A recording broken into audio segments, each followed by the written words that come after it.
Welcome back to TŌKU Reo. That awesome course where we break down the reo for you based on the Te Whanake series created by Professor John Moorfield. Yep, and another week has sailed by. Hey, sailed by. I'm loving it. It's like going to school for only half an hour a day. Well, I hope you guys at home are putting in more of an effort and doing the revision with the website and podcasts. True, that'll help keep you up. We've been covering a lot of stuff this week, so we better take a final look before moving on. It's up to you, bro. G-R-A-M-M. Grammar. A-R, grammar. Katipu kaurahi.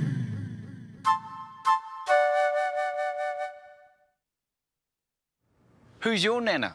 Or hey, what's your sister's name? These are examples of some important questions we learned yesterday. Let's refresh your memory. Hopefully these do look familiar.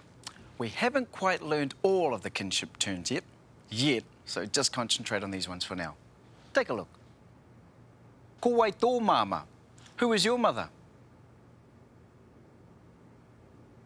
Ko wai tō kuia. Who is your grandmother?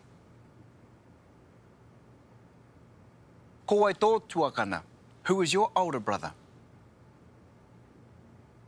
Ko wai tō taina. Who is your younger sister? Ko wai tō koroua. Who is your grandfather? Now, how do we answer this question? Do you remember this? Ko wai tō ingoa. Ko raimona taku ingoa. Notice in this example, the name of the person replaces wai, because this is the question word. And the tō, your, is changed to taku, meaning my. Same deal with this week's grammar point. Check this out. Ko wai tō māma. Ko hene taku māma. Ko wai tō kuia. Ko hariata taku kuia.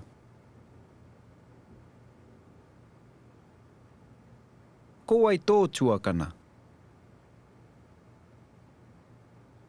Ko hoani taku tuakana.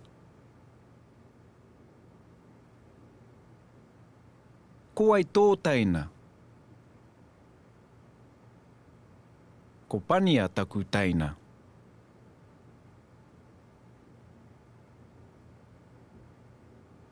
Ko wai tō koroua. Ko arapeta taku koroua.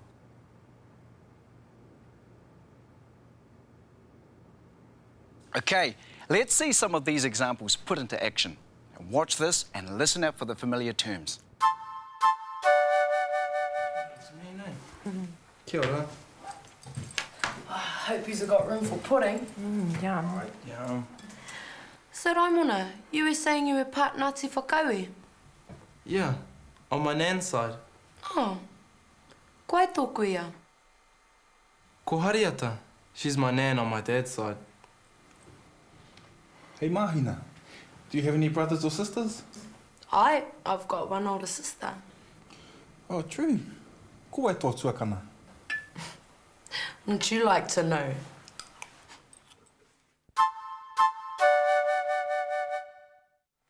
Hey, Raimona, you said your nan's name was Hariata, eh? Ai, ko hariata taku kuia. She's living with my sister now.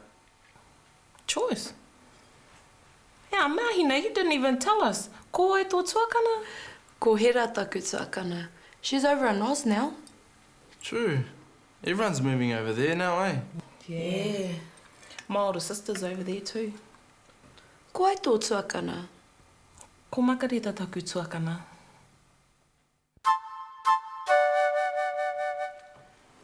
E rai, kai te pēhea tō tuakana? Kei te pai e hoa. He was gonna come to dinner, but he must have got caught up. Ko ai tō tuakana e hoa? Oh, ko tipene taku tuakana. Katipu kaurahi. Last night we kicked off our show with an extension of ko wai tō ingoa. These were sentences such as who is your child or who is your father. Let's take a look. Who is your friend? Ko wai tō hoa. Who is your mother? Ko wai tō māma. Who is your grandfather? Ko wai tō kuraua. Who is your child? Ko wai tō tamaiti. Who is your father? Ko wai tō pāpā. Keep in mind that all of the examples we just saw focus on tō, which is the Māori word for your. But what happens if we want to change this to its plural form? For instance, who are your grandparents? Well, we simply drop the T from the word tō. Easy, eh? Let's take a look at some examples. Who are your friends? Ko wai ōhua. Who are your elders? Ko wai ōkau mātua. Who are your children? Ko wai ō tamariki. Who are your parents? Ko wai ō mātua. Who are your grandchildren? Ko wai ō mokopuna. So the key word in this language pattern is ō, which is plural for the word your. Before we cross over to our field footage crew, let's take another look at the examples of ō. Who are your friends? Ko wai ōhua. Who are your elders? Ko wai ōkau mātua. Who are your children? Ko wai ō tamariki. Who are your parents? Ko wai ō mātua. Who are your grandchildren? Ko wai ō mokopuna.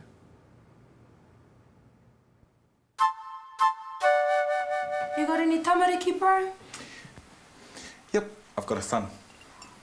Really? Koe tō tamaiti? Ko Pita taku tamaiti.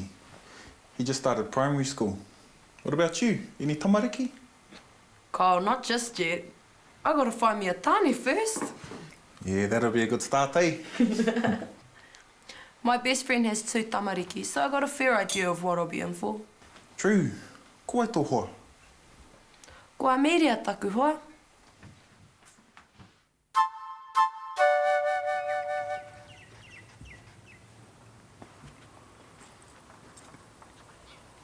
Thanks for helping with the dishes, guys.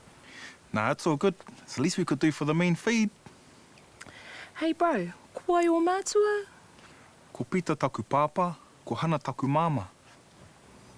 Do they come up this way very often? Nah, but I visit them as much as I can, though.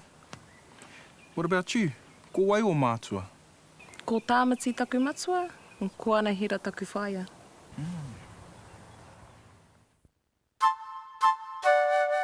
There are many sentences in Ngāti Pro like that where they cut it short. The difference between kei te aha koe, which Ngāti Pro uses, and other people say kei te pēhea koe, is this, that the thinking behind that is there is an inference that you only need to say this much and the rest is understood. But secondly, Ngāti Pro are a people that cut to the chase. If you are saying something and others can grasp the meaning, you try and brief it to keep the attention of the listeners.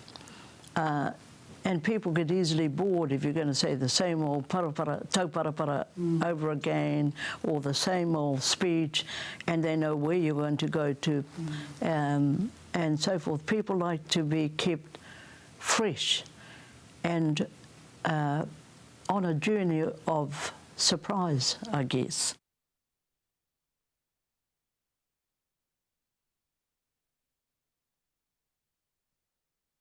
Hatipu, kaora, hee! Hatipu, kaora, hee! To reinforce what you're learning on TŌKU Reo at home, visit our website at www.tokureo.maori.nz. On the homepage, you'll find a link to episodes. Find the episode you'd like to swat up on and click it. Here you'll find a summary of what's in that episode, as well as a list of interactive exercises down the right-hand side. Here's an example. Back at the homepage, you'll also find links to the other Te Whanake resources, more exercises, a forum for TŌKU Reo viewers, and a free online Māori dictionary. Have fun, kia ū! Hatipu, kaora, hee!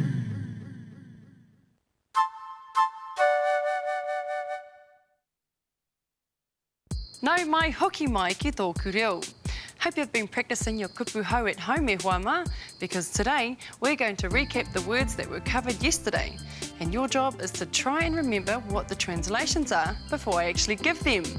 So just like always, you'll get to hear how the word is pronounced first, then you'll see it in its written form. Here we go then. Hope you're ready. Whanaunga, a relative. Whanaunga. Iwi, tribe. Iwi. Hapu, sub-tribe. Hapu. Tuakana, older brother of a male or older sister of a female. Tuakana. Teina, younger brother of a male or younger sister of a female. Whangarei. Kirikiriroa.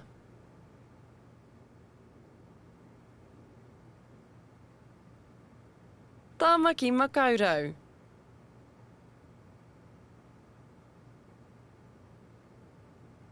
Te whanganui a tara.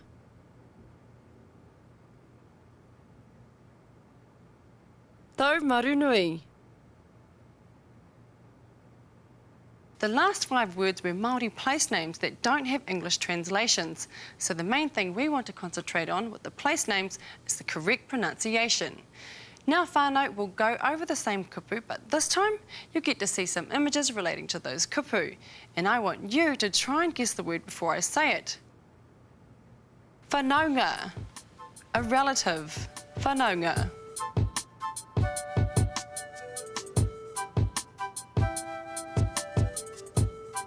Iwi, tribe. Iwi.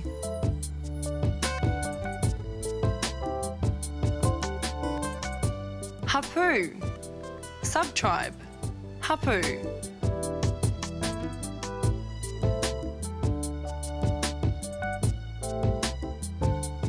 Tuakana, older brother of a male or older sister of a female. Tuakana.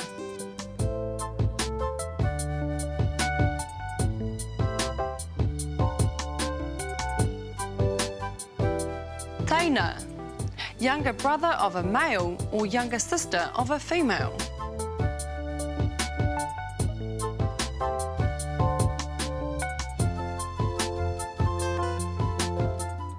Whangarei.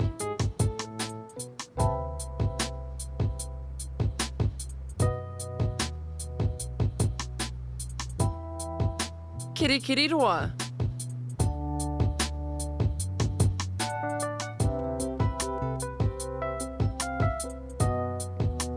Tāmaki makaurau.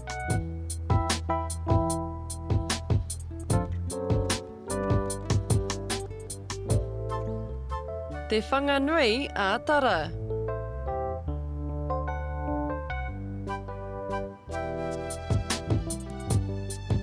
Tau marunui. Ka tupu, ka ora, hei! Kia ora koutou, nau mai hoki mai. Now, in the last episode, we covered 10 new Māori words to add to our vocab. But unlike most of our kupu hou, these didn't have translations because they're place names. So again, we'll focus on the pronunciation and spelling. You'll hear the place name pronounced first, followed by the written form.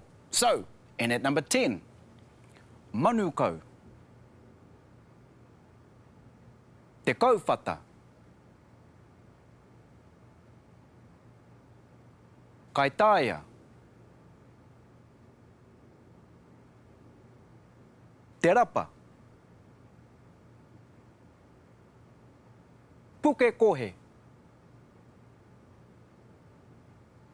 Kai koura. Whakatāne.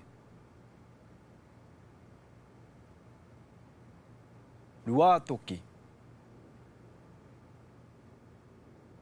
Whangamata.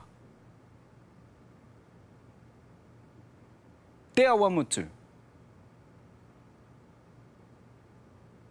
We'll look at these again, but this time we'll add a picture of a map with the location highlighted. This will make them easier to remember. After this, we'll be listening in to another 100% Te Reo Māori conversation, and just like before, there will be a listening exercise, so make sure you pay attention. Manu kau.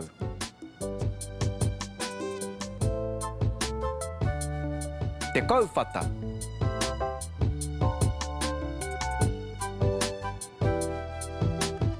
Kai taia.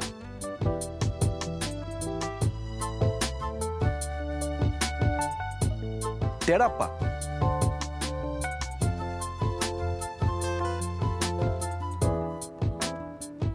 Puke kohe.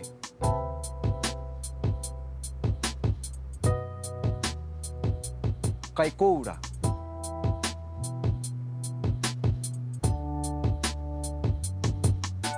Whakatāne.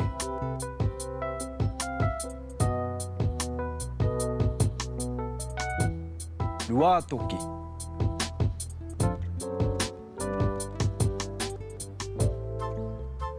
Whangamata.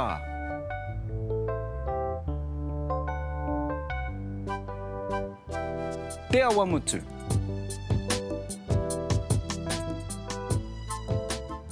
Katipu, kaora, hei! It's time to find out what this week's new word is from Te Taura Whiri, the Māori Language Commission. Now, if you've taken the initiative to write a list of all the kupu you learn on our show, make sure you add these ones too. And after the break, we'll get into some exercises based on our grammar points and kupu hou. So whānau, don't go too far. When our people migrated here from the Pacific, they found the climate did not lend itself too favourably towards the cultivation of tropical fruits like the pineapple and coconut.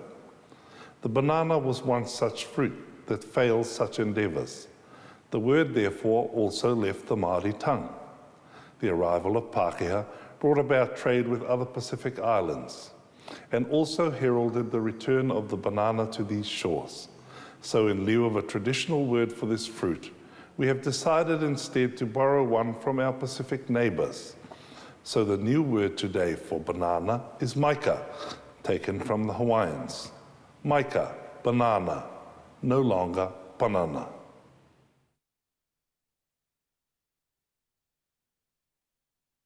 Katipu, kaora, hei! Katipu, kaora, hei! To access the podcast, go to www.tokureo.maori.nz and click on episodes. Choose your episode and move the mouse to the right-hand side of the screen where you'll find a link called Podcasts. Click this link to download TŌKU Reo podcast to your iPod, MP3 player, etc. With video, audio and exercises, you can brush up on your Te Reo Māori skills anywhere, anytime, 24/7. Kia kaha. Katipu, kaora, hei!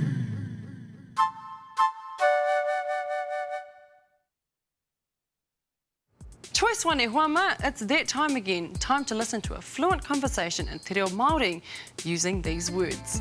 Don't forget, if you're watching with someone at home, make it a challenge and see who can pick out the most words.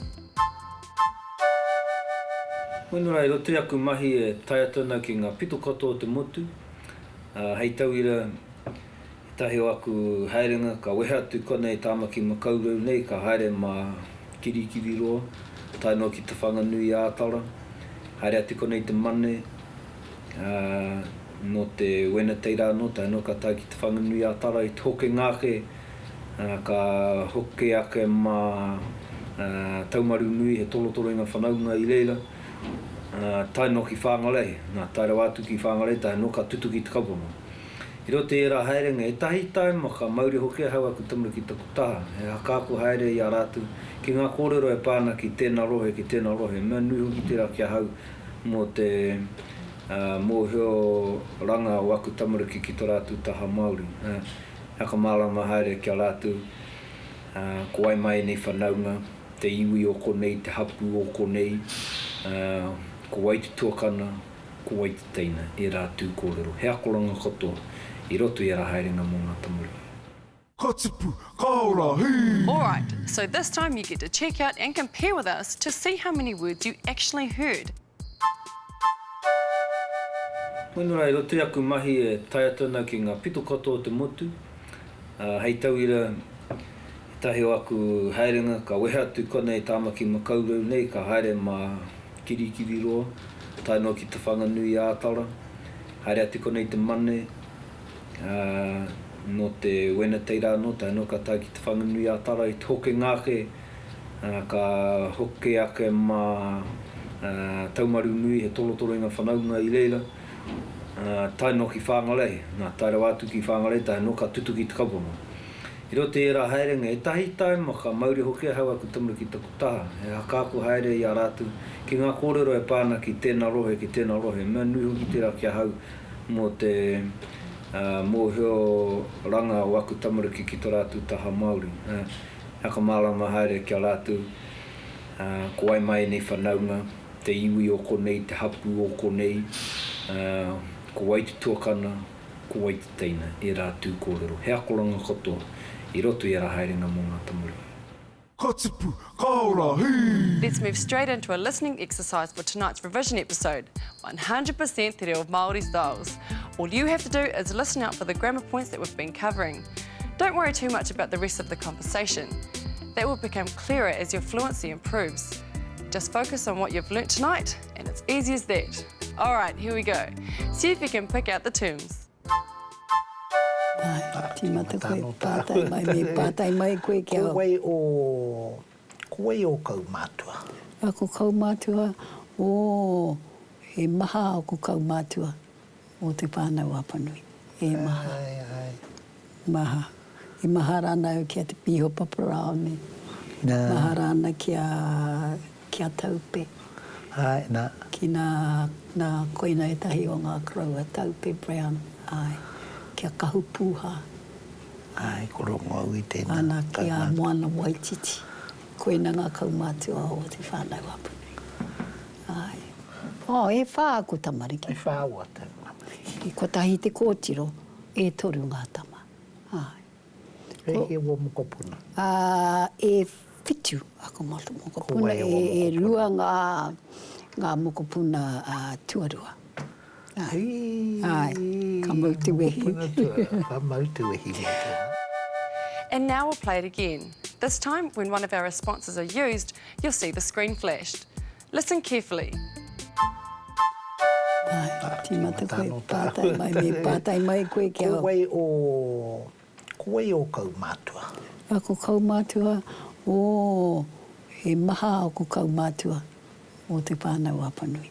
E maha. Ai. Maha. I maha rāna o kia te piho paparao ne. Maha rāna kia taupe. Ai, nā. Ki nā koina e tahi o ngā kraua, taupe brown. Ai. Kia kahu pūha. Ai, ko rongo au I tēnā. Ana kia moana waititi. Koina ngā kaumātua o te whānau apanui. Ai.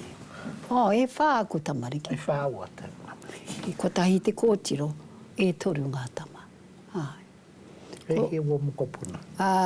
E whitu ako mokopuna. E rua ngā mokopuna tuarua. Ai. Ka mautu wehi. Ka mautu wehi mo tōna. Tēnā nō koutou.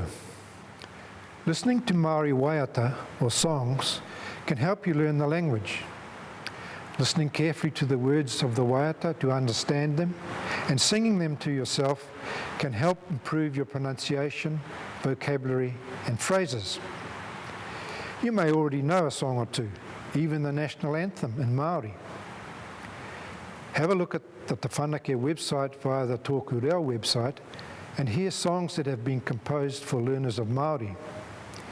Most of the songs on Te Whanake are composed and sung by the late Hedini Melbourne, famous for his music and revival of the use of traditional Māori musical instruments. Ka tipu, ka ora, hei! Well, that's us, whānau. Another week, another nugget of knowledge for the kete. Awesome. Every little bit helps. Use the website, use the forum. Talk Māori to your friends and whānau. Next week, we've got some more family terms. I know it's tough, but hang in there. Better to get these terms out of the way now, and then you won't have to worry about them again. hate to admit it, but he's right. Te Reo Māori is not only about learning a language, it's also a doorway into the Māori world, which is full of uncles, aunties, nephews, cousins, and second cousins, Well, anyway, third whānau, cousins. kia mau, Kia u, ki tōku reo.